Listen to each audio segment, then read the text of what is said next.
จา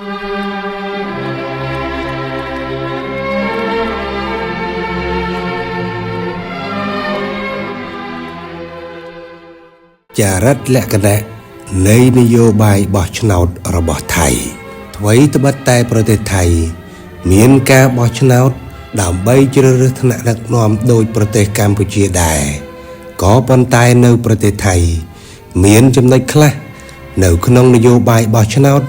ปุ่มมีและคณะโดยในประเทศกัมพูชีนุเตโดยฉะนั้นบางเกจองวีดำไลจองแกะในนโยบายระบอบไทย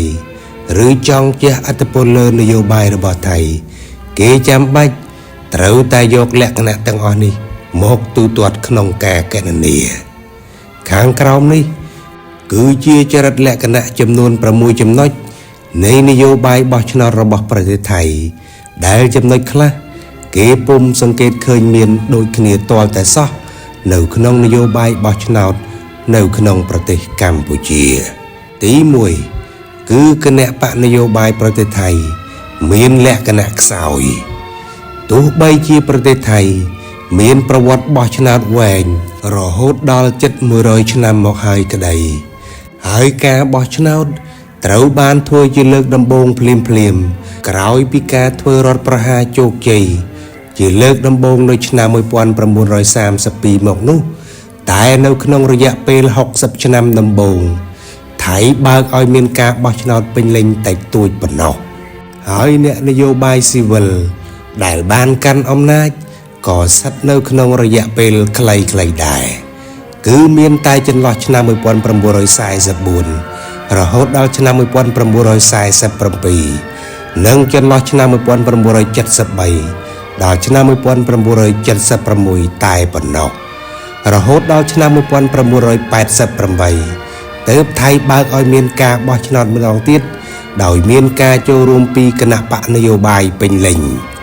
มาย่างวันติดประเทศไทยอุตสาหเมียนกาทัวรถประหาตุมและรัฐพิบาลรู้เต่าดักนอมโดยเมตอบได้เจียบรอคลังหายรอเลิกแรงแต่รถประหาชนะมวยปอนประมูล190มวยนั่งรถประหาชนะปีปอนดับบุญตายปนนกคือพวกเมตอบแต่รมลีคณะปะนโยบายเจ้าแต่รับโอยกตรบสมบัติระบบคณะปะหนึ่งแต่รมสายราชนาสัมปอนคณะปะได้จีให้ทัวอ้อยคณะปะเมียนและคณะสาวระหดมอกดอลปัจจุบันนี้คณะปะได้เมียนไว้จำนักเชียงเกบมพดในประเทศไทยคือคณะปะประชาธิปไตยระบบโลกอาภิสิทธิ์ได้ตระบานบังการลางในชนะมวยปอนประมูล144ดาวโลกควงอภัยวงศ์คือจีอดีตนายกรัฐมนตรีไทย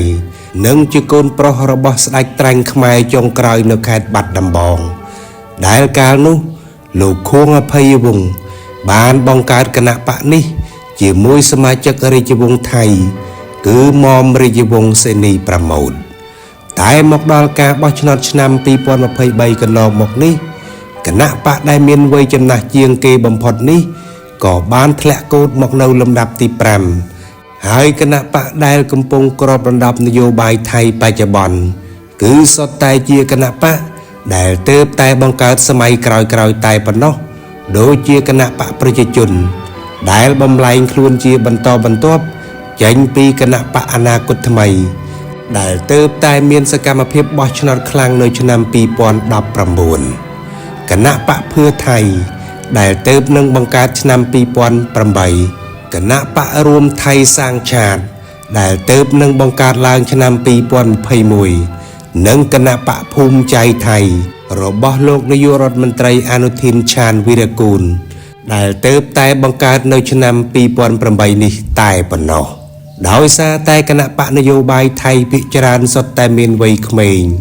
นึ่งเมียนและคณะสาวแบบนี้หายเติบพนักเงียกิงสงัด CIA ระบอบอเมริกบานสเสถากองตัวไทยจียึกยอบเต้าบานเกฮาวถาคือเจียคณะปะนโยบายได้ทมจึงเกบมพดหนึ่งเมียนราชนาสัมปอนลอยจึงเกบมพดระบอบประเทศไทยตีปีกรมบล็อกแนนโยบายเมียนกำลังคลังเกียงคณะปะเมียนกาสราวจริวดอยปัญญวันอันตรจิตรุจมกหายถา កាលណាប្លុកក្រុមអ្នកនយោបាយកើតមុនគណៈបកនយោបាយនៅពេលនោះមនុស្សនឹងមានចិត្តស្មោះស្ម័គ្រជាមួយក្រុមប្លុកនយោបាយរបស់ខ្លួនជាជាងស្មោះជាមួយគណៈបកនេះក៏ជាដំណើរដែលអ្វីដែលបានកើតឡើងនៅក្នុងពិភពនយោបាយបោះឆ្នោតក្នុងប្រទេសថៃផងដែរការធ្វើរដ្ឋប្រហារជោគជ័យដំបូងនៅឆ្នាំ1932ក៏ប៉ុន្តែ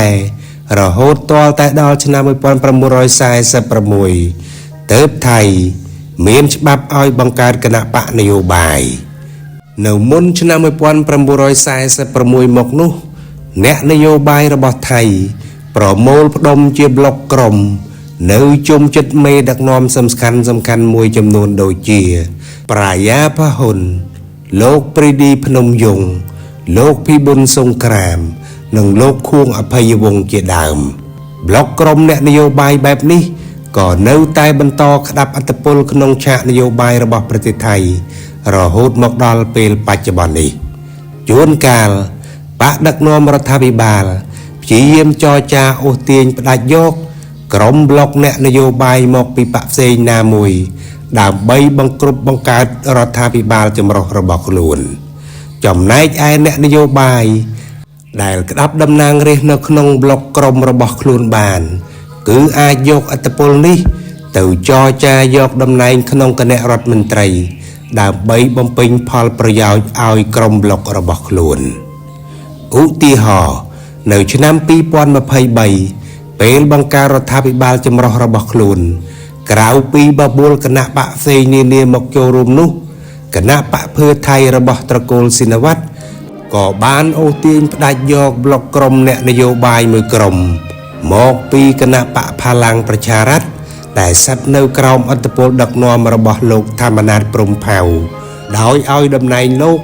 ជារដ្ឋមន្ត្រីក្រសួងកសិកម្មតែពេលខ្លះប្លុកក្រុមអ្នកនយោបាយបែបនេះក៏អាចមានឥទ្ធិពលធ្វើឲ្យរដ្ឋាភិបាលដួលរលំផងដែរឧទាហរណ៍នៅឆ្នាំ2008គណៈបកក្រុមរបស់លោកថាក់ស៊ីនមិនអាចបន្តបង្កើតរដ្ឋាភិបាលថៃបានក្រោយពីប្លុកក្រុមអ្នកនយោបាយមួយក្រុមក្នុងបករបស់ខ្លួន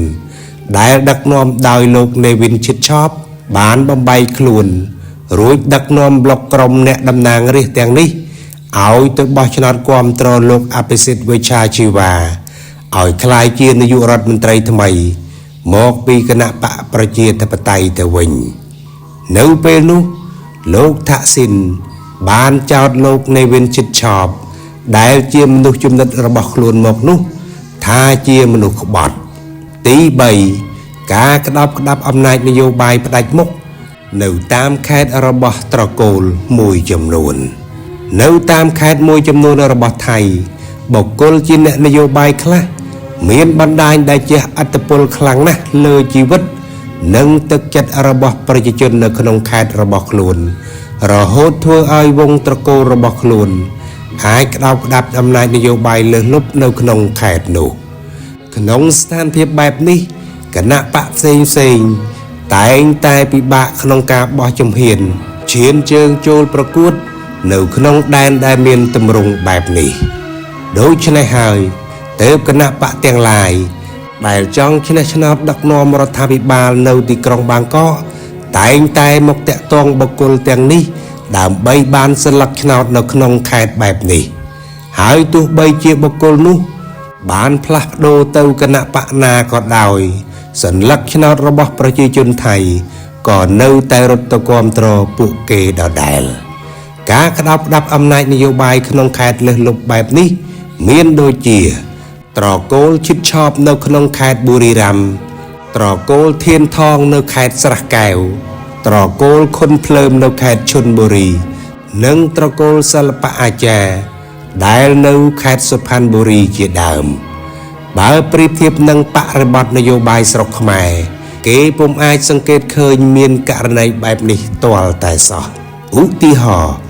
នៅក្នុងគណៈបកប្រជាជនកម្ពុជាប្រកាសណាស់គឺមានអ្នកនយោបាយរបស់គណៈបកប្រជាជនដែលមានទ្រព្យនិងមានឥទ្ធិពលនៅតាមខេត្តតែគេប្រកាសជាមិនអាចរំពឹងទេថាអ្នកនយោបាយទាំងនេះ អាចក្តោបក្តាប់អត្តពលផ្ដាច់មុខតាមខេត្តរបស់ខ្លួនបែបនេះដូចនៅប្រទេសថៃនោះទេព្រោះប្រជាជនខ្មែរដែលគាំទ្រពួកគេគឺគាំទ្រក្នុងក្របខ័ណ្ឌគណៈបកប្រជាជនកម្ពុជាហើយម្យ៉ាងទៀតប្រជាជនដែលគាំទ្រគណៈបកប្រជាជនកម្ពុជានៅតែគោរពសម្ដេចហ៊ុនសែនដែលនៅភ្នំពេញជាចម្បងទី4អត្តពលបណ្ដាញអ្នករកសัญลักษณ์ឆ្នោតនៅមូលដ្ឋាននៅក្នុងប្រព័ន្ធបោះឆ្នោតរបស់ថៃមនុស្សដែលមានអត្តពលធំធេងជាប្រពៃណីគឺបណ្ដាញអ្នករកសัญลักษณ์ឆ្នោតនៅមូលដ្ឋានដែលភាសាថៃគេហៅថាហួខាណែនពួកគេគឺជាក្រុមមនុស្សដែលមានអត្តពលលើផ្លូវចិត្តម្ចាស់ឆ្នោតផ្ទាល់ដូចជាមេភូមិម្ចាស់សហគ្រាសដែលគ្រប់គ្រងកម្មករជាដើមគណៈបកដែលចង់បានសัญลักษณ์ឆ្នោតពីប្រជាជនតាមមូលដ្ឋាននៅខេត្តពួកគេតែងតែប្រើលុយកាក់ឬផលប្រយោជន៍ផ្សេងៗដើម្បីតាក់ទាញបណ្ដាញហួខាណែនទាំងនេះឧទាហរណ៍ទី1អ្នកវិទ្យាសាស្ត្រនយោបាយរកឃើញថាអ្នកនយោបាយថៃលោកចម្លងស្រីមឿងអតីតចៅហ្វាយក្រុងបាងកកដែលប្រកាន់យកភាពស្អាតស្អំរួចបដិសេធមិនប្រើលុយក្នុងនយោបាយដើម្បីតាក់ទាញបណ្ដាញអ្នករកសัญลักษณ์ឆ្នោតទាំងនោះការគាំទ្ររបស់គាត់គឺមានតែនៅជុំវិញក្រុងបាងកកប៉ុណ្ណោះព្រោះក្រុងបាងកកគឺជាទីកន្លែងដែលបណ្ដាញអ្នករកសัญลักษณ์ឆ្នោតមានអត្តពលខ្សោយបំផុតឧទាហរណ៍ទី2គឺការក្តោបក្តាប់អត្តពលនយោបាយផ្ដាច់មុខនៅខេត្តបុរីរាមរបស់ត្រកូលឈិតឆោបដំបូងឡើយគឺលោកនេវិនឈិតឆោបមានឋានៈជាមនុស្សចំណិតរបស់លោកអនុវត្តវឌ្ឍនាភុងសេរីដែលជារដ្ឋមន្ត្រីក្រសួងពាណិជ្ជកម្មតែប៉ុណ្ណោះតែដោយសារលោកអនុវត្តរវល់កិច្ចការក្នុងតំណែងជារដ្ឋមន្ត្រីរបស់គាត់ក៏បានប្រគល់ភារកិច្ចឲ្យលោកនេវិនឈិតឆោបមើលការខុសត្រូវលើមណ្ឌលបោះឆ្នោតរបស់គាត់នៅក្នុងខេត្តបុរីរាមតែយូរទៅលោកនេវិនឈិតឆោបក៏អាចក្តោបក្តាប់បណ្ដាញអ្នករកសัญลักษณ์ឆ្នោតទាំងនេះហើយប្រជាជនក៏មានភក្ដីភាពជាមួយលោកនេវិនឈិតឆោបជាជាងនៅស្មោះស្ម័គ្រនឹងលោករដ្ឋមន្ត្រីអនុវត្តវឌ្ឍនាភុងសេរីហើយរហូតមកដល់បច្ចុប្បន្ននេះត្រកូលឈិតឆោបបានក្តោបក្តាប់អំណាចនយោបាយផ្ដាច់មុខនៅក្នុងខេត្តបុរីរាមនេះទី5អត្តពលដ៏ធំធេងនៃវងត្រកូលក្នុងឆាកនយោបាយរបស់ថៃប្រទេសថៃចាប់ផ្ដើមប្រើឈ្មោះវងត្រកូលនៅឆ្នាំ1913ដែលនៅពេលនោះព្រះចៅវជ្ជរាវុធឬរាមាទី6បានប្រទានឈ្មោះវងត្រកូលដល់មន្ត្រីជាន់ខ្ពស់ចំនួនរាប់ពាន់ត្រកូលខុសពីវប្បធម៌នៃការប្រើឈ្មោះត្រកូលនៅប្រទេសកម្ពុជាជនជាតិថៃវិញប្រើឈ្មោះត្រកូលដោយរក្សាឈ្មោះនេះដដែលបន្តទៅកូនចៅរាប់ចំនួនមិនដែលផ្លាស់ប្ដូរទេនេះមានន័យថាគ្រាន់តែគេឮឈ្មោះត្រកូលខ្លះគេក៏អាចដឹងថាវាគឺជាវងត្រកូលមន្ត្រីដែលស្ដេចធ្លាប់ប្រទានឈ្មោះឲ្យហើយវាក៏មានផលប្រយោជន៍ក្នុងឆាកនយោបាយរបស់ថៃតាមរយៈការសិក្សាអំពីឆាកនយោបាយរបស់ថៃលោកសាស្ត្រាចារ្យ Yoshinori Nishizaki បានរកឃើញថានៅចន្លោះពីឆ្នាំ1988រហូតដល់ឆ្នាំ2014មានតំណាងរាស្ត្រថៃចំនួនជិតពាក់កណ្ដាលគឺស្មើនឹង 46.5% សុទ្ធតែមានប្រភពចេញពីត្រកូលអ្នកនយោបាយលោកសាស្ត្រាចារ្យក៏បានកត់សម្គាល់ឃើញថានយោបាយនៅប្រទេសថៃនៅតែមានលក្ខណៈផ្ដោតលើគ្រួសារនិយមយ៉ាងជ្រាលជ្រៅហើយលោករកឃើញបន្តទៀតថាថ្មីត្បិតតែថៃបានបើកចំហនយោបាយតែចំនួនតំណាងរាស្ត្រដែលចេញពីប្រភពមិនមែនជាវងត្រកូលអ្នកនយោបាយមានចំនួនកាន់តែតិចទៅវិញទី6ប្រព័ន្ធនយោបាយនិងប្រព័ន្ធបោះឆ្នោតរបស់ថៃពោពេញដោយអំពើពុករលួយ និងការទិញដូរសន្លឹកឆ្នោតលោក James Ockey ជាសាស្ត្រាចារ្យនៅសាកលវិទ្យាល័យ Cornell របស់សហរដ្ឋអាមេរិកបានសរសេរអំពីអំពើពុករលួយរបស់ប្រទេសថៃថានៅប្រទេសថៃចង្កោមបកនយោបាយនិងប្លុកក្រុមអ្នកនយោបាយបច្ចុប្បន្នបានបង្កើតប្រព័ន្ធមួយដែលអំពើពុករលួយបានคล้ายជាផ្នែកសំខាន់មួយនៃដំណើរការនយោបាយពាក្យពេចន៍ទាំងនេះវាត្រូវគ្នាជាមួយនឹងការកត់សម្គាល់របស់លោក Anthony Rambo ជាឯកអគ្គរដ្ឋទូតអង់គ្លេសប្រចាំប្រទេសថៃដែលលោកបានសរសេរនៅក្នុងលិខិតសម្ងាត់មួយផ្ញើជូនរដ្ឋាភិបាលអង់គ្លេសអំពីអំពើពុករលួយនៅក្នុងប្រទេសថៃថានៅក្នុងវប្បធម៌នយោបាយរបស់ថៃការប្រព្រឹត្តអំពើពុករលួយរបស់មេដឹកនាំថៃត្រូវបានសង្គមថៃយល់ថាវាគឺជារឿងធម្មតាកុំឲ្យតែការកັບកេងនោះមានលក្ខណៈធំហួសហេតុពេកមួយវិញទៀតនៅចុងទសវត្សរ៍ទី80ដោយសារតែអំពើពុករលួយនិងការកັບកេងស៊ីលុយរដ្ឋប្រព្រឹត្តទៅមានលក្ខណៈរដ្ឋបាលខ្លាំងពេករដ្ឋាភិបាលថៃរបស់លោកឆាតឆៃឈុនហាវ៉ាន់ត្រូវបានគេហៅថាជាគណៈរដ្ឋមន្ត្រីប៊ូហ្វេចំណែកឯនៅក្នុងប្រព័ន្ធបោះឆ្នោតរបស់ថៃវិញការទិញដូរសន្លឹកឆ្នោតក៏បានប្រព្រឹត្តទៅយ៉ាងកក្រឹកកក្រែងផងដែរទាំងការទិញសន្លឹកឆ្នោតពីរាស្ត្រនិងការទិញសន្លឹកឆ្នោតពីតំណាងរាស្ត្រក្នុងរដ្ឋសភាការទិញសន្លឹកឆ្នោតពីរាស្ត្របានកើតឡើងយ៉ាងគំហុកពេករហូតដល់លោកបានហានសិល្បៈអាចារ្យអតីតនាយករដ្ឋមន្ត្រីថៃត្រូវបានគេហៅថាជាទូម៉ាស៊ីន ATM ចំណែកមុំរាជវង្សគឺគ្រីតប្រម៉ូតជាសមាជិករាជវង្សថៃនិងជាអតីតនាយករដ្ឋមន្ត្រីថៃនោះបានសារភាពនៅឆ្នាំ1990ថាទ្រង់តែងតែសោកប៉ាន់ទិញសន្លឹកឆ្នោតអ្នកតំណាងរាស្ត្រនៅក្នុងសភាឲ្យបោះឆ្នោតឲ្យទ្រង់ជាប្រចាំ